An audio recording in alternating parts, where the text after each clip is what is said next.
just want to get into, we spoke just before with John Nichols about Michael Bloomberg and his response to Bill de Blasio. He called Bill de Blasio, well, at least Bill de Blasio's campaign racist For the because crime of campaigning with his family. his multiracial family. Yes. I mean, I guess Bloomberg just sees people of color as a prop in the campaign. I mean, it's just absurd. Like John Nichols said, I don't think Bloomberg is racist. No. I think he's ignorant of his white privilege, To say the least. to say the least. He's ignorant of all of his privileges, which is his main problem. Like, I don't think he dislikes black people. I love Beyonce. Yeah, She's but- my favorite performer. But I do think I mean, I guess it could be considered racist in certain ways, but I don't think he's out there to, No, it's more delusional. Yes, the thank you. delusional quality. So anyway, he's in this interview, which I have to implore you all to please go to New York Magazine and read this. It's called In Conversation with Michael Bloomberg by Chris Smith. It is amazing. I don't want to get into everything. Some of this stuff is very New York centric, but just it really is possibly one of the greatest interviews I've ever read. It just goes straight into the mind of a billionaire, a plutocrat, someone who, like I said, does not know his own privilege. It's incredible. It really is. Chris Smith asks, a common theme in the campaign to succeed you has been that you've governed primarily for the rich. And Bloomberg says how he's fascinated by these comments, suggesting that we haven't done enough for the poor. And then he goes on to say that if we can find a bunch of billionaires around the world to move here, that would be a godsend because that's where the revenue comes to take care of everybody else, which is false. That's not true. The working people of New York pay for a vast majority of the services in New York, period. Wall those billionaires he's talking about, which is like Russian oligarchs and other people coming in, living here for a week in a new high-rise that he demolished a hospital to build, drives up rent prices. And to be really clear in New York, not just for poor middle-class people, but for even like upper middle-class families. Yes. He goes on, though. Who's paying our taxes? It comes from the wealthy. False, as Michael just mentioned.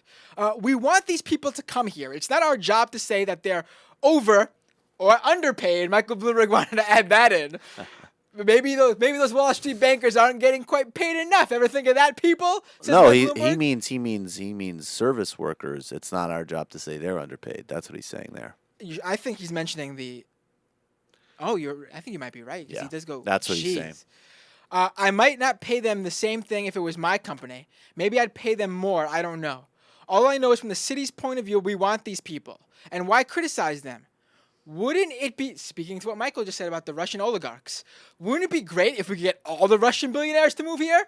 Wouldn't New York City be great if it was just full of Russian billionaires? Unbelievable. On the question of, so you think the fact that the economic gap is increasing is a problem for the future of the city? Mike Bloomberg pretty much ignores answering the question outright, but he says the truth of the matter is that there are more private sector jobs in the city than ever before, and the people struggling at the bottom have more support than ever before. We've created something like 300,000 jobs at the bottom end. Wonderful. Thanks, Michael Bloomberg, for helping all those minimum wage, below living wage pay that help these people. Yeah, great. And then opposing paid sick leave, and it also flies in the face of new research which confirms the obvious that in areas where there's strong middle class, that is the best means through which people can get out of poverty and move up the economic scale. And I think the important contextual point for this really quick is just to the extent to which this is just Reagan trickle-down economics, and this used to be a debate.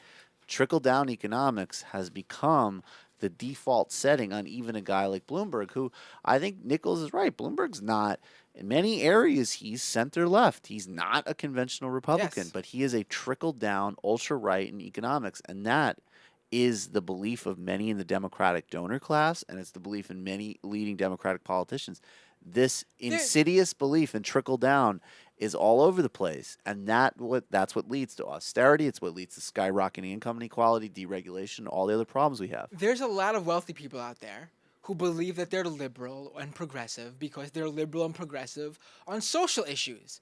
Bloomberg's been great on gay marriage, religious freedoms, but when it comes to economic issues, these wealthy people just don't get it, and they don't see how they're not liberal and progressive when it comes to these issues. And you know what? They also don't see that the economic issues are also the underlying factor in a lot of these social issues as well. Of course. He continues to not blame to defend the banks in this interview on the economic crisis. He continues on and on stop and frisk. He says how we found a formula that works and we believe it is consistent with the law. But when asked about the ruling that it was, that was unconstitutional, he goes, the judge is just wrong. We've not racially profiled. We've gone where the crime is. I mean, come on now. Race is always that intersection Yes.